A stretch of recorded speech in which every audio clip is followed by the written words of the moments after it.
Namaste. This is Nataraja Pillai from Associate Professor of School of Mechanical Engineering. I'm going to discuss on how to do a mini project. Right? My intention is like you know to do one project efficiently, effectively, right? So that you can gain some knowledge as well as something like some papers or something. So the idea here is, you know, uh, basically in the seventh semester you have a mini project, right?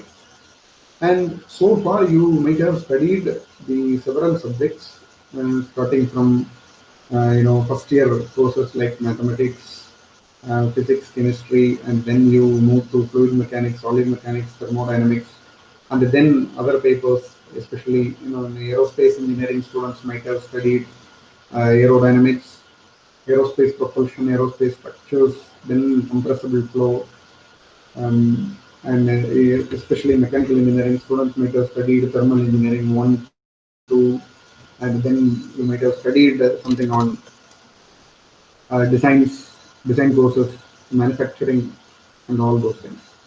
Now, when it comes to the mini project, we are really confined to a particular domain, right? So this video is about how to do a mini project effectively. Okay. So what we need to do is first we need to select the area of research. Uh, don't worry very much that I mentioned it is a research, because if we do the project, there may be some goal and we will keep on visiting that particular goal, right? So I call it as research. So area of research first you need to decide. So there is always three members in your team, and the team need to decide which area you want to do, whether it is a thermal, whether it is a aerospace structure, whether it's a aerospace propulsion, aerodynamics, fluid dynamics, or it is a thermal engineering, computational fluid dynamics, whatever area you want to do, you can think about the area of research. Once you finalize your area of research, you need to search for the guide or a supervisor in that particular area, right? You can propose to the professors that, Professor, I want to do research in this particular area for my mini project, and this is our group, and so on. And then identifying a problem. So identifying a problem is really an important phase in any project. Um Identifying a right problem will solve around 30 to 40% of the mini project, right? Say, for example, if you do a literature review, literature survey, you can find some problem. Like, say, for example, I recommend the students to visit the Science Direct, IEEE, or Springer, whatever it is, Taylor and Francis. You can go here and you can do search for journals. Say I search for heat and mass transfer. You see there are a lot of journals on heat and mass transfer. So once I go there, search for International Journal of Heat and Mass Transfer, I can find many articles. And for your information, in our university, university is paying huge money to subscribe all these journals, where you need to buy otherwise. So you can download any article, and you can go through the article. In every article, the researchers, they mention something like scope of further research, right? Say, for example, if you are coming to our mechanical school, if you want to search the professor name, and then whether they have published the paper in that particular journal, or if you want to take some of their paper, and if you want to continue, say some paper can be, you can view certain papers, and if you want, you can continue the same title, some same topic, but the different results or different findings, that is also possible. So you see, um, you know, you can find the papers like this, and you should understand that every paper which is published in this particular website or in any of the journals, they might have done the research for 2 years, 3 years or so, and they have published. The review itself take 1 year time. So don't simply think that you can understand everything from the journal paper. To certain extent you can understand. If you have further question on that, you can talk to your teacher, you can talk to your professor regarding that particular point, he may help you, right? So every research paper has something like the space for further development, further improvement. So that gives you a clue of the problem. That is one idea. Or you can find a problem everywhere. Say in your home you can think something. I remember one of my students, he called me and he was asking, sir, I was doing in my house, I have switched on the fan. So when the fan is rotating, the air is there, the velocity of air is increased, and hence the pressure should be decreased. So when I open the window, the air should flow from outside the window, right? So that is a problem identity. If it is done for a real situation, then it will be a problem in heating, ventilation, and air conditioning. Right? How to move the cold air from outside to inside the house. Right? So by that way also you can identify the problem.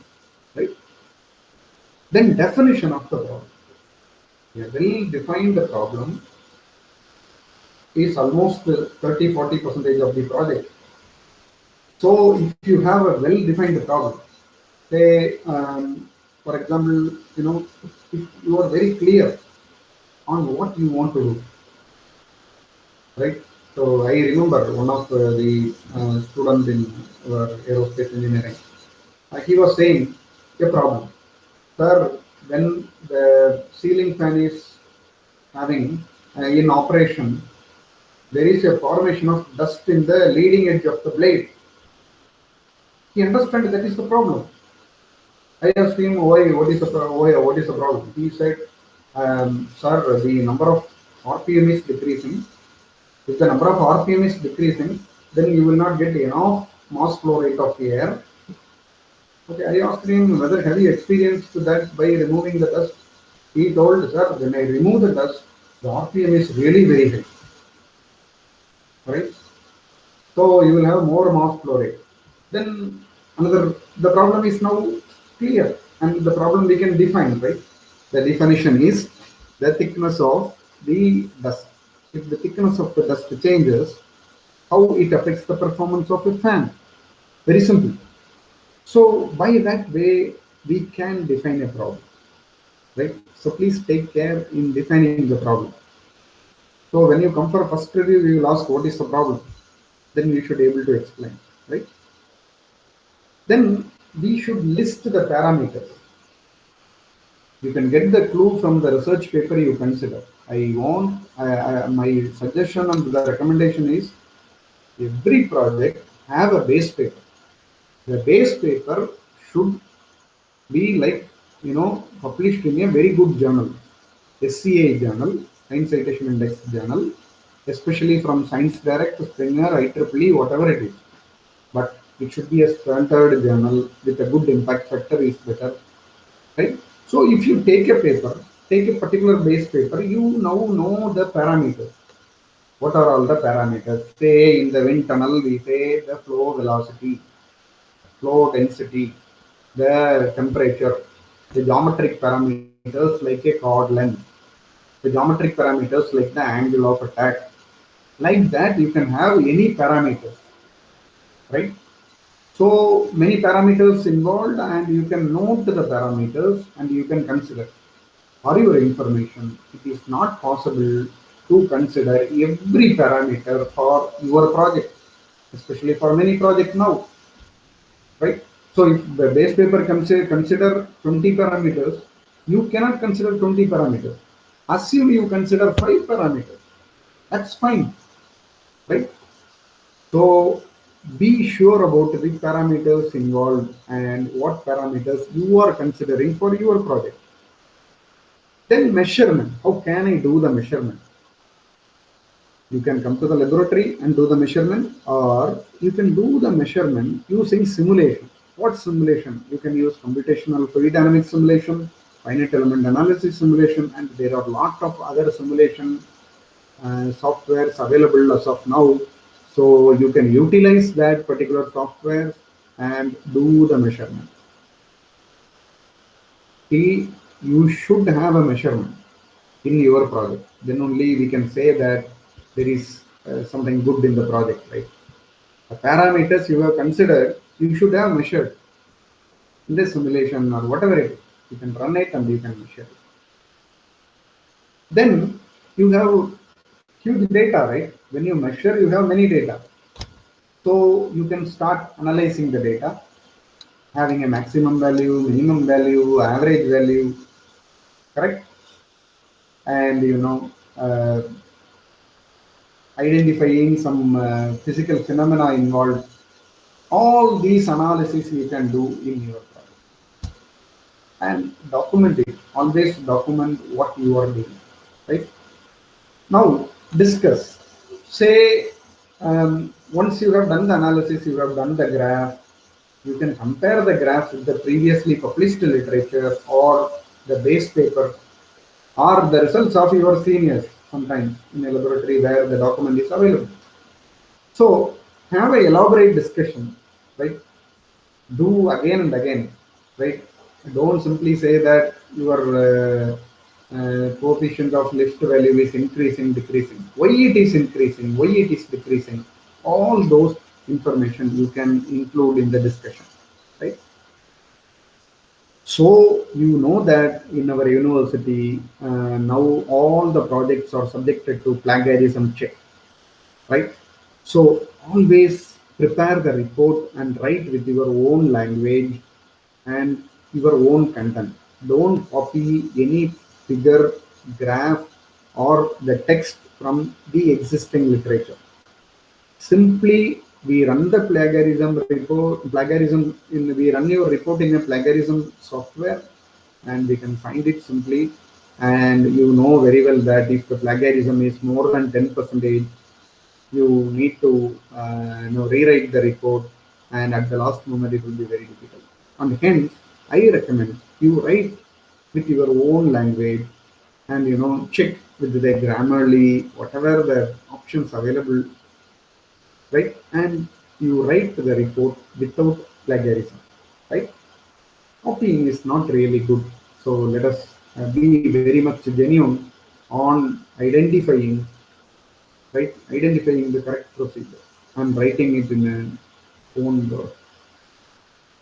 Publish is possible and it is highly recommended. So a well identified problem, probably that may be the extension of the previous research of any researchers, and hence it is possible to publish your mini project into a paper in international national conferences or a Scopus indexed journal or SCA index or SCAE index, whatever it is, you can publish. If you have a wonderful idea and if it is innovative, then you can go for filing a patent, right? So if you do well, you can do all these things, publishing, right? And the strong recommendation is follow the many project regulation and the guidelines published by School of Mechanical Engineering, because our school has made a very clear preparation. Now, when you come for a project review one, we have given the rubrics clearly. The project problem should be defined and how many marks for the definition. If the definition is satisfactory, everything is very well defined. So follow the mini project regulation and guidelines given by our school, right?